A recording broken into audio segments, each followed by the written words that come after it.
To support spiritual growth and planetary survival, Rabbi Gabriel Cousens, MD, and Reverend Michael Beckwith, PhD, co-hosted the Juice Fast for Peace at Reverend Beckwith's Agape International Spiritual Center in Culver City, California, USA during the first week of March 2009. The event was organized to help participants end their addiction to meat and other animal products in order to support their own personal and spiritual growth, while also acting to ensure planetary survival by reducing the emissions of greenhouse gases from the animal industry. On March 7, 2009, Supreme Master Ching Hai accepted the invitation to attend via video conference to answer the participants' questions and concerns about the damaging impact the meat diet has on the environment and human health. Born from a deep concern for the future of the planet, Dr. Cousens, a vegan, began his Juice Fast for Peace series partnering with Reverend Beckwith in Culver City, with plans to offer them across the United States and the world to help people end their addiction to meat.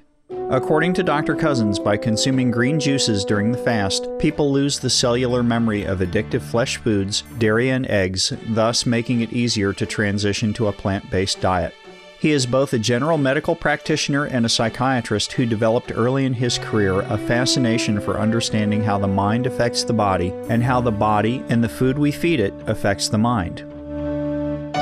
He was the chief mental health consultant for the Sonoma County Head Start in California and a consultant on the California State Department of Health. He is a holistic medical doctor who incorporates homeopathy, live food nutrition, Ayurveda, naturopathy, acupuncture as part of his healing modality. Another core aspect of his approach to wellness and healing is a recognition that our purpose in life is to awaken to the divine. For the next several decades, he devoted his research to finding out how all body types could create a healthy balance and obtain all proper nutrition on a living foods diet. He has authored many books summarizing his findings over the years, such as Depression Free for Life and There is a Cure for Diabetes.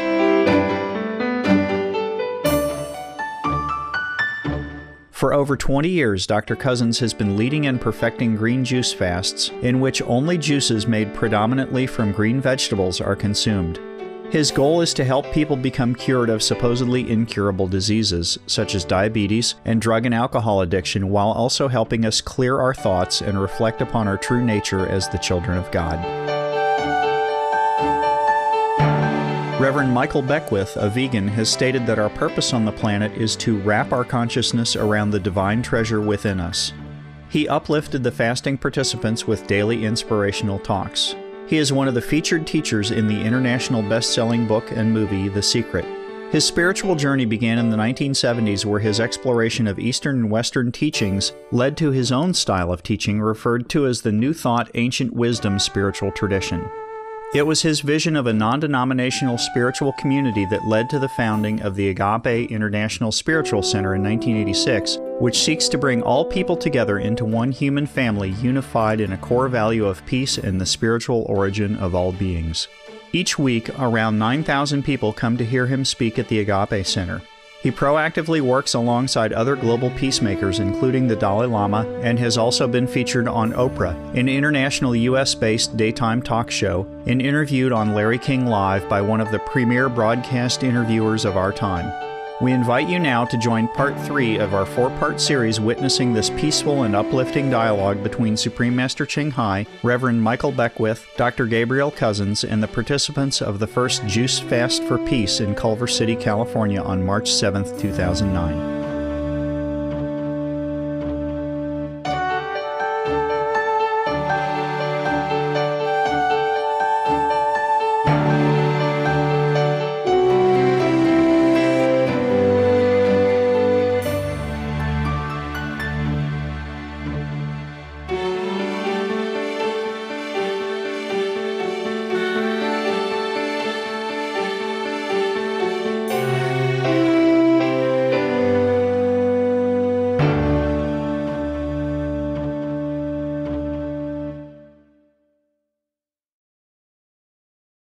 Hi, my name is Nature. Thank you for your work and your inspiration and your love. Hi, love. And scientists are telling us now that reductions in CO2 emissions will take over 1,000 years to bring about planetary cooling. So it seems that we need to do something immediately to cool the planet. On Master Television, you have reported that Prince Charles has called for an immediate halt to rainforest destruction and that NASA and climatologist Jim Hansen has urged for the reduction of carbon soot, black carbon. Right. Other IPCC scientists you have interviewed, such as Dr. Kirk Smith, have said reducing methane by going vegan is the fastest way to halt global warming. Can you help us to understand how each of these approaches slows global warming and how you think reducing animal products compares to halting rainforest destruction and halting carbon soot? Okay, my love. All the things that you mentioned above are necessary. Preserving the rainforest, stopping the carbon pollution, and being vegan. Yeah. But being vegan is our top priority because, as I have also mentioned a little bit before, that this provides the most immediate cooling through actions that can be taken by individuals because we are a big group on the planet, you see. Carbon removal is also good and acts fairly quickly, but being veg is something that every single person in the world can do and immediately. Whereas changing carbon technologies will simply take much longer and we don't have time. In an interview with Supreme Master Television, Dr. Hansen indicated his agreement with this concept, saying, "We would also reduce the carbon dioxide somewhat by means of going back to more natural vegetarian type of diet, as opposed to having meat diets. So that is the biggest single thing in terms of our personal lifestyle we could change in order to help solve the climate problem. Just leave one piece of meat and we have everything else as it is right now, and more later on, as the forest will regain its strength and grow back to lushful situation again, and then attract more rains and protect the soil and cool the planet. As I said already, CO2 will linger too long, up to 10,000 years in the atmosphere, but methane dissipate quickly. And the most factor that contribute to our global warming right now is methane. And methane come from livestock rising. Do you see my logic? Yes? Okay, good. So if we cut the methane, the planet cool down quick. If we cut CO2 and still keep the methane, then it doesn't help much. Besides, we cannot cut CO2 that quick because we don't have other technology invention right now to replace the one that we are having. How many electric cars you see running on your United States street yet? How many? Maybe 1, 2, 3. Huh? How much CO2 does it cut? Not much. But the methane pollution came from livestock raising. So if we stop that, no more heating. No more heating of the planet. Because if we stop livestock raising, that means stop also forest clearance. Because most of forest clearance is for planting stuff for animals. So we water the plant from the root is the best. If we cut meat diet, everything else cut. No more transportation for meat, no more deep freeze for meat, no more manure run off into our rivers and contaminate our river. And because of that, we have to use more chemical to clean it. So we just give more and more chemical into our body. And then if no more meat, then no more forest clearing. Then we don't even need to plant trees that much. The forest will recover itself, as we have seen in some area. Just leave it alone. Nature will take care, truly. All we do is just work with nature, and nature will take care of everything. God doesn't put us on this planet to die. God provides everything already. It's just we overspend. We do not heed the advice of the Bible. In the Bible, God say, "I made all the herbs in the field, plants that bear fruit. That shall be your food. I made also all the plants for the animals. That shall be their food." God never say, "I made animal for you to eat." It's so clear. I wonder why nobody saw it. God even say, "Do not kill all the she-goat and the he-bullock to make offering to me, because your hands are full of innocent blood. Repent yourself. Do not kill any more innocent lives. Otherwise, if you pray, I turn my head away from you. No? Are there such things in the Bible? Yes, it's in the Bible. Reverend, tell me. I'm not making it up. I think it was Isaiah. Absolutely, you've quoted it absolutely. The rabbi just told us it was Isaiah.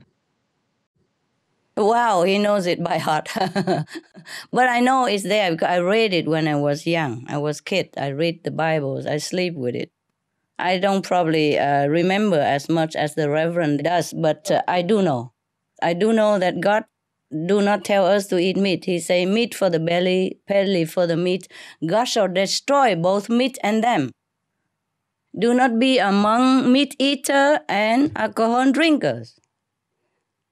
Not to be among them even, not to talk about being one ourselves. So in all kind of direction, religious, scientific, and health, meat is a no-no.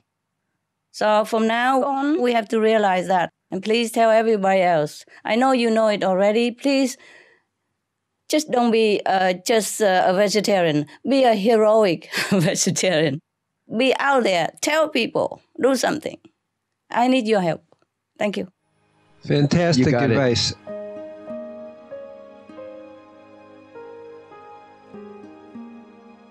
Vegetarianism in religion. The Baha'i Faith. Regarding the eating of animal flesh and abstinence therefrom, know thou of a certainty that, in the beginning of creation, God determined the food of every living being, and to eat contrary to that determination is not approved. Selections from the Baha'i writings of some aspects of health and healing. Buddhism. All meats eaten by living beings are of their own relatives. Lankavatara Sutra. Gaudai. The most important thing is to stop killing, because animals also have souls and understand like humans. If we kill and eat them, then we owe them a blood debt. Teachings of the Saints. Christianity. Meats for the belly, and the belly for meats, but God shall destroy both it and them. Holy Bible. And while the flesh was yet between their teeth, ere it was chewed, the wrath of the Lord was kindled against the people, and the Lord smote the people with a very great plague. Holy Bible. Confucianism. All men have a mind which cannot bear to see the sufferings of others. The superior man, having seen the animals alive, cannot bear to see them die. Having heard their dying cries, he cannot bear to eat their flesh. Mencius. Essenes. I am come to end the sacrifices and feasts of blood, and if ye cease not offering and eating of flesh and blood, the wrath of God shall not cease from you. Gospel of the Holy 12. Hinduism. Since you cannot bring killed animals back to life, you are responsible for killing them. Therefore you are going to hell. There is no way for your deliverance. Adilila. He who desires to augment his own flesh by eating the flesh of other creatures lives in misery in whatever species he may take his birth. Mahabharata anew. Islam. Allah will not give mercy to anyone except those who give mercy to other creatures. Hadith. Do not allow your stomachs to become graveyards of animals. Hadith. Jainism. A true monk should not accept such food and drink as has been especially prepared for him involving the slaughter of living beings. Sutra Kritanga. Judaism. And whatsoever man there be of the house of Israel, or of the strangers that sojourn among you, that eateth any manner of blood, I will even set my face against that soul that eateth blood, and will cut him off from among his people. Holy Bible. Blood meaning flesh. Sikhism. Those mortals who consume marijuana, flesh and wine, no matter what pilgrimages, fasts and rituals they follow, they will all go to hell. Guru Granth Sahib. Taoism. Do not go into the mountain to catch birds and nets, nor to the water to poison fishes and minnows. Do not butcher the ox that plows your field. Tract of the Quiet Way. Tibetan Buddhism. The offering to the deities of meat obtained by killing animate beings is like offering a mother the flesh of her own child, and this is a grievous failure. The supreme path of discipleship. Zoroastrianism. Those plants I, Ahura Mazda, or God, rain down upon the earth to bring food to the faithful and fodder to the beneficent cow. Avesta. Everybody knows that vegetarian diet is good for health and to save the planet. They will be awakening their own great, compassionate, loving self-nature, and then their level of consciousness will rise up automatically, and they will understand more than they ever did, and they'll be closer to heaven than what they are right now. Some of the tragic tolls of alcohol. 1.8 million alcohol-related deaths per year worldwide. Cost of alcohol-related illnesses, $186.4 billion in the United States, up to $210 to $665 billion globally. Disease. Higher amounts of alcohol increase the cancer risk. Even half a glass of wine daily increases the risk of mouth or throat cancer by 168%. Cancer of the liver, breast, colon, liver disease, cardiovascular disease, metal toxicity, brain damage, amnesia and dementia, brain shrinkage, organ failure, heart, liver, kidneys, stomach, pancreas, eyes, birth defects, mental retardation, fetal alcohol syndrome, stunted growth, facial deformity, sudden infant death syndrome, miscarriage. Alcohol-related violence, child abuse, 50% of cases, violence toward loved ones, 30% of cases, violent acts, 40 to 80% of cases, suicides, 20 to 50% of cases, plus more. Hello, I'm honored to be in this exchange, and it's an opportunity that I enjoy. Hi, love. My name is Ray Fred. Hi. Many people say that we can just stop eating beef and we can switch to chicken and fish instead and lower our emissions. What would you respond to somebody considering that as a choice? You agree to that, sir? No, I just hear a lot of it. How would I respond to someone who is going that route? Switching to anything at all other than a purely plant-based diet will not really help at all.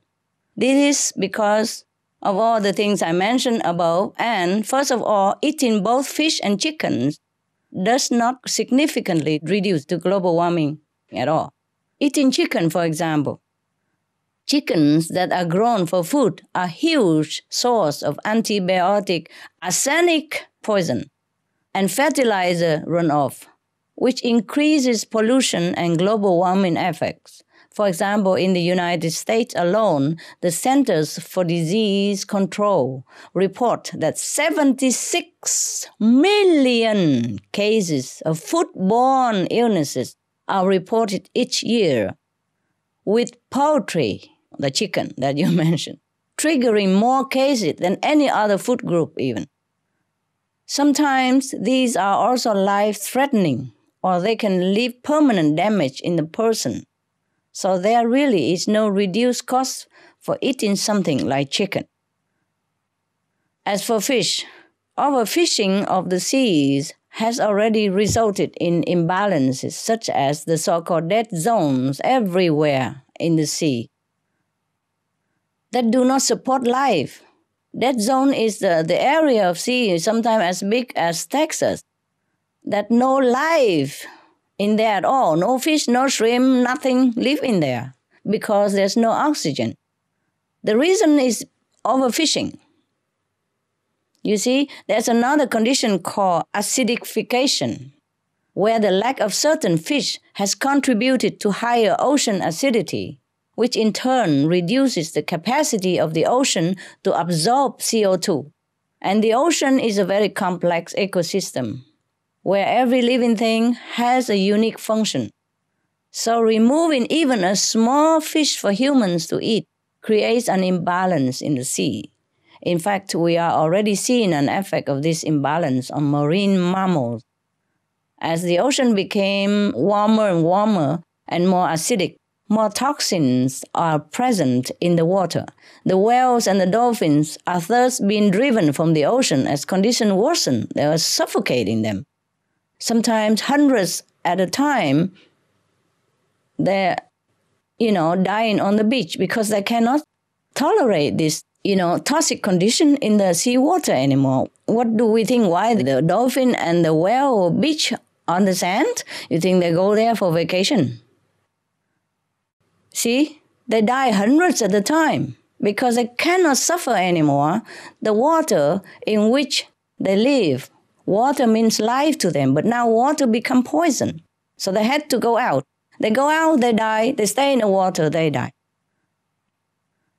They come to the beach, but it doesn't help them either. They die either way. So even though fish and chicken may not have the obvious carbon impact that other animals do, everything is interconnected. And there's no way to say that consuming these things result in lower carbon price to the earth at all. Thank you. And, yes, sir. And according to scientific research, chickens are very intelligent. They have DNA almost like human. And fish as well have been proven that fish also intelligent. They communicate with each other. They can talk. They led a very, very organized, very, very intelligent life. Even ants are talking to each other, according to new scientific discovery. They talk to each other in such inaudible languages that is recorded by the sophisticated scientific apparatus. So even ants, they're intelligent. Look at the way they build their city and their palace. We could not do that compared to our size. They're building, like a skyscraper by their own hand only. But they talk to each other even. Even ants talk to each other. Fish talk to each other. They do lead intelligent life, and they all have souls, consciousness in them. Anything God puts on earth is for a purpose. We should not kill anything. We should not eat anything except plant-based diet. Some of the diseases related to meat consumption. Cured meats and fish increase leukemia risk in children.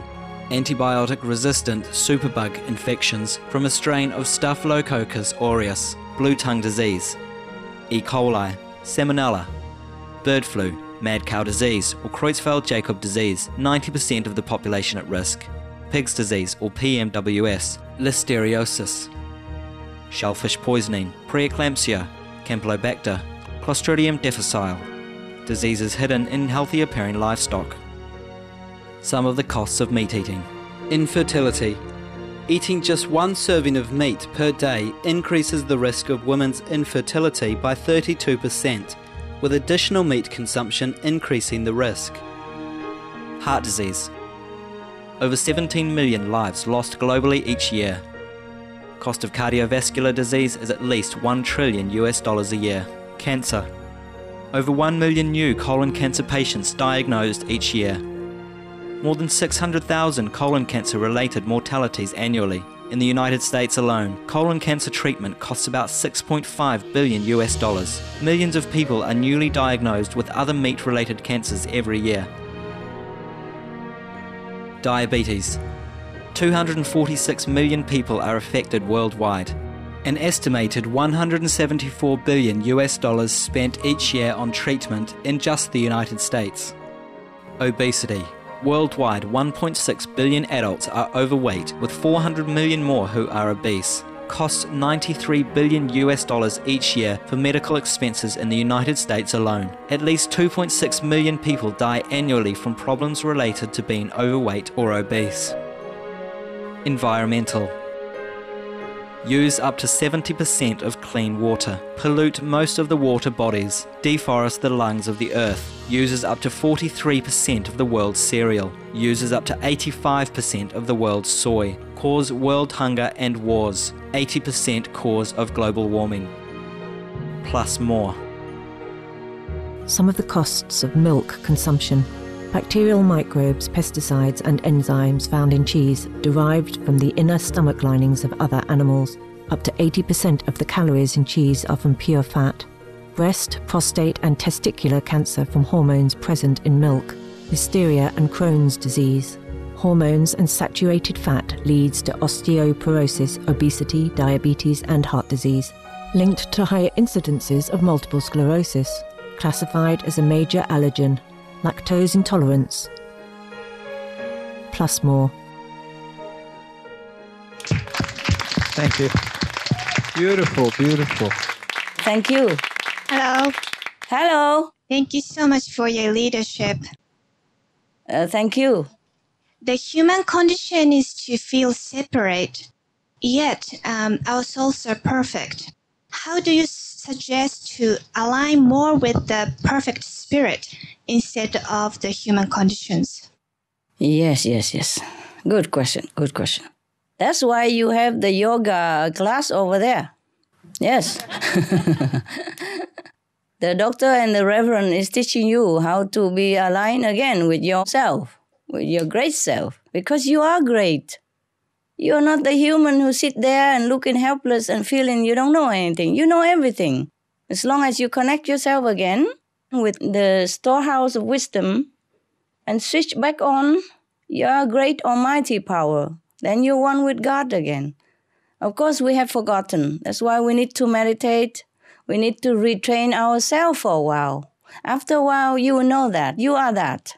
You are one with God. You will see yourself not as a body, but as brilliant lights like thousand suns.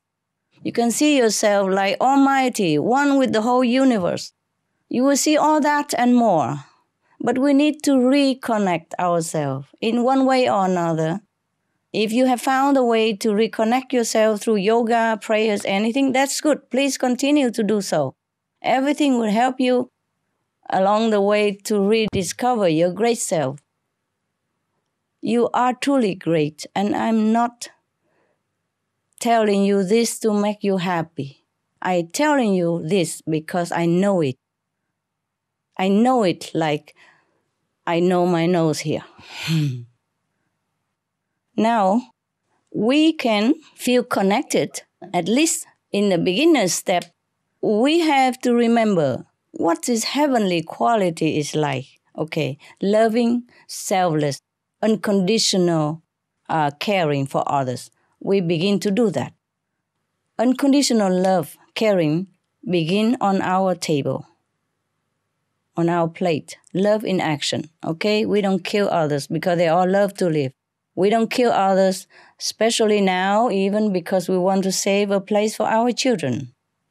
If we love our children, that's the way we do. Even if we lay down our lives for them, it's worth it. Not to talk about just lay down that piece of meat, which is poisonous anyway.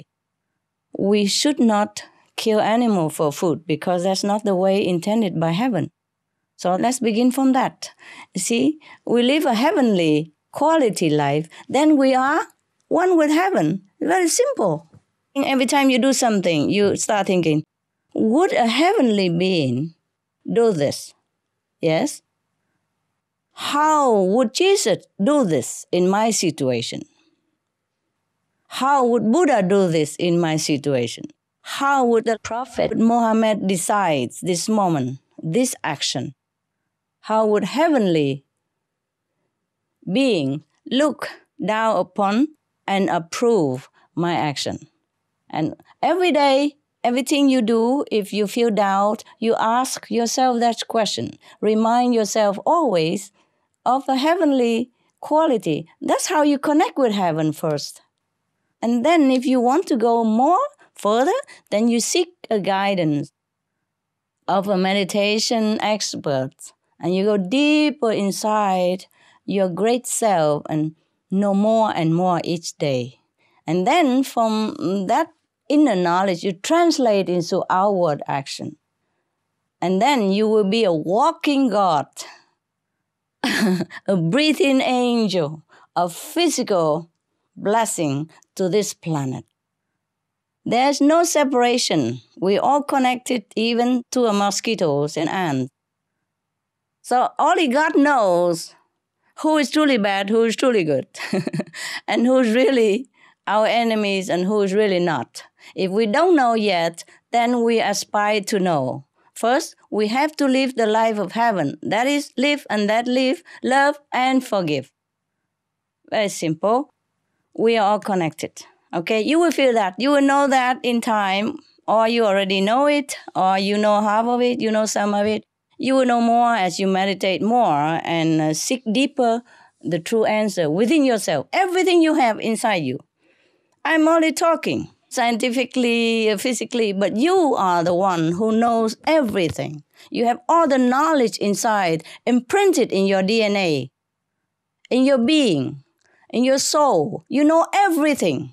You are part of God. You are children of God. Jesus told you that. Would he lie to us? Huh?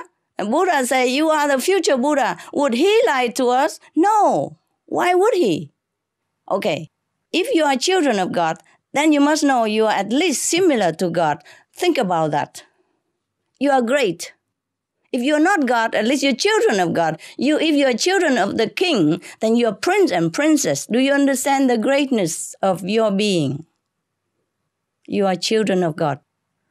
Please act like one. Thank you so much. You are kind. Thank you very much for your beautiful sharing. Thank you very much for your beautiful sharing. You inspired me. Thank you. Thank you. Thank you. And may we all be successful in helping the world wake up to a vegan way of life and bringing in the messianic time rather than a messy time. See, the Reverend and you tell them that every day already. It's good to have a third opinion. It's true. It's true. They can hear it in another way. It's true, yes. It's the same soup with just a different spoon, hey? Right. I'm glad that you are so kind and so graceful, you know. But you remember, there's so many people around the world listening to this dialogue and feeling the vibration of all of these wonderful heroes sitting in this room. And so it's not just the people in the room. It's the people all that you've connected us by satellite to millions of people. And they're going to feel the same love and the same commitment and the same heroic endeavor to be transformed by the renewing of their mind and their commitment to be better. All of that is happening in this small tent. So we appreciate you giving yourself for this.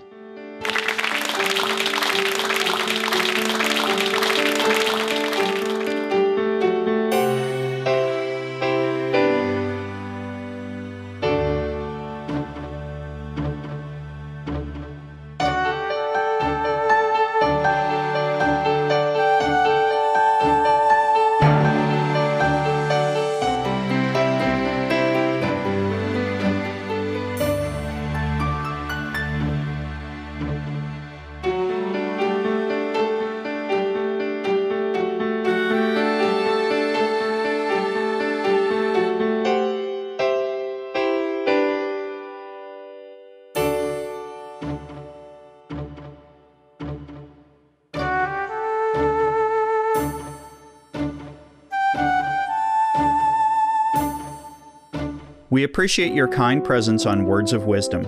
Join us again Friday for Part 4 of Juice Fast for Peace. Models of Success is coming up next right after noteworthy news here on Supreme Master Television. Farewell and God bless.